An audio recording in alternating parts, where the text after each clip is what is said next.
You know, Mr. Trump fancies himself a very good negotiator, and I accept that he's done a lot of good deals. So Mr. Trump ought to know that we should not speak to people from a position of weakness. Senator Paul should know that as well. One of the reasons I've said that I would not be talking to Vladimir Putin right now, although I have met him as well, not in a green room for a show, but in a private Trump meeting. recently said that Vladimir Putin is saying he wants to meet with Trump when he comes here.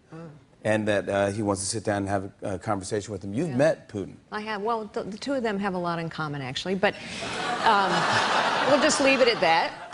Do you do an imitation of Putin? I could tell you if it was good or not, or I just basically talk like this, and that's all. I'm a little Are you? Yeah. Well, he was kind of like bursting out of the buttons of his shirt. You know, he's kind of a barrel-chested guy and proud of it. Clearly. Oh yeah, if he's wearing a shirt, that's a good day. Yeah, I mean, he's usually on a horseback, shirtless. I mean, look. Where did you meet? I met him in Beijing.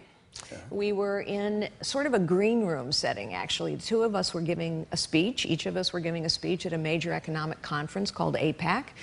And so the two of us were sitting sort of in a chair like this, about this close, for 45 minutes before his speech and before mine. I would describe him as a formidable adversary. Said that I would not be talking to Vladimir Putin right now, although I have met him as well, not in a green room for a show, but in a private meeting.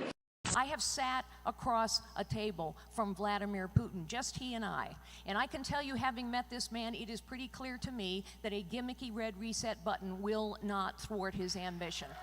One of the reasons I've said I wouldn't be talking to Vladimir Putin right now is because we are speaking to him from a position of weakness brought on by this administration. So I wouldn't talk to him for a while, but I would do this. And so the two of us were sitting sort of in a chair like this, about this close, for 45 minutes before. One of the reasons I've said I wouldn't be talking to Vladimir Putin right now is because we are speaking to him from a position of weakness brought on by this administration. So I wouldn't talk to him for a while, but I would do this. I would start rebuilding the Sixth Fleet right under his nose, rebuilding the missile defense program in Poland right under his nose. I would conduct very aggressive military exercises in the Baltic states so that he understood we would protect our NATO allies and would-be allies, and I might also put in a few more thousand troops into Germany, not to start a war, but to make sure that Putin understands that the United States of America will stand with our allies. That is why Governor Bush is correct. We must have a no-fly zone in Syria, because Russia cannot tell the United States of America where and when to fly our planes. We also have a set of allies.